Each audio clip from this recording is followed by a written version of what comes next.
Assalamualaikum warahmatullahi wabarakatuh. Perkenalkan, nama saya Dia Ainutias dari kelas 11-6. Saya menetapkan bahwa tugas geografi ini adalah tugas saya tanpa bantuan orang lain. Di sini saya mau membahas materi posisi strategis alam di Indonesia. Saya mau membawakan materi A. Posisi strategis Pelabuhan Tanjung Perak dan pengaruhnya terhadap ekonomi lokal. Pelabuhan Tanjung Perak yang terletak di Surabaya, Jawa Timur merupakan salah satu pelabuhan tersibuk dan terpenting di Indonesia bagian timur.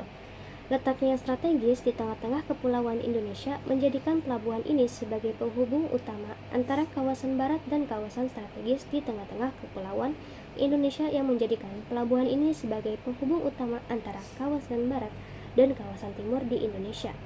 Dengan akses langsung ke Laut Jawa dan kedekatannya dengan jalur pelayaran internasional, pelabuhan ini memainkan peran-peran penting dalam arus barang nasional maupun ekspor impor. Kegiatan ekonomi di sekitar pelabuhan ini sangat dinamis. Banyak industri logistik, pergudangan, dan manufaktur tumbuh di kawasan ini. Selain itu, sektor informal seperti pedagang kecil, penyedia jasa, transportasi, dan UMKM juga ikut berkembang berkat tingginya mobilitas barang dan manusia. Yang kedua yaitu adalah sumber daya alam yang dimanfaatkan dan cara pengelolaannya. Pelabuhan Tanjung Perak tidak secara langsung mengeksploitasi sumber daya alam seperti pendambangan, tetapi menjadikan simpul distribusi berbagai sumber daya seperti hasil laut, hasil pertanian dari Jawa Timur, serta hasil tambang dari Kalimantan dan Papua. Sumber daya ini diangkut melalui jalur laut dan didistribusikan ke berbagai wilayah dari pelabuhan ini.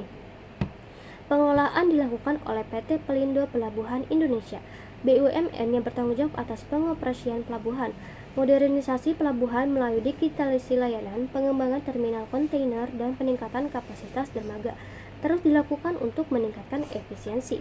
Dampak positif dan negatif terhadap lingkungan dan masyarakatnya. Dari dampak positif, kita dapat meningkatkan pertumbuhan ekonomi lokal dan juga nasional. Bisa menyediakan lapangan kerja bagi ribuan warga Surabaya dan sekitarnya, terutama wilayah Indonesia Timur yang sebelumnya sulit untuk dijangkau. Lalu ada dampak negatifnya, seperti pencemaran laut akibat limbah kapal dan aktivitas bongkar muat. Lalu ada kemacetan lalu lintas dan polusi udara di area sekitar pelabuhan. Potensi konflik lahan akibat ekspansi kawasan industri dan pelabuhan. Nah, peran pemerintah dan masyarakat dalam menjaga keberlanjutan.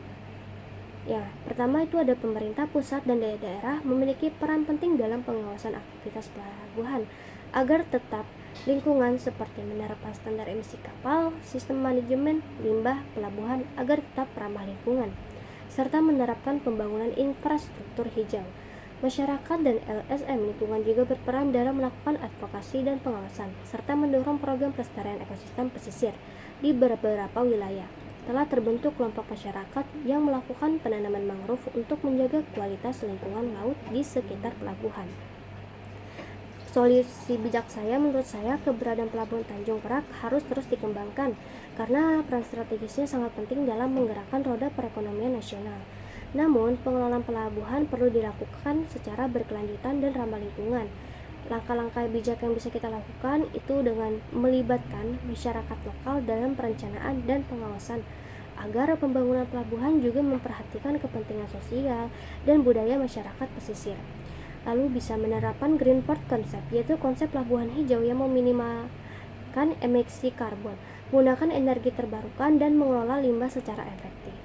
Dan restorasi ekosistem pesisir seperti penanaman kembali mangrove untuk menahan abrasi dan menjaga habitat laut.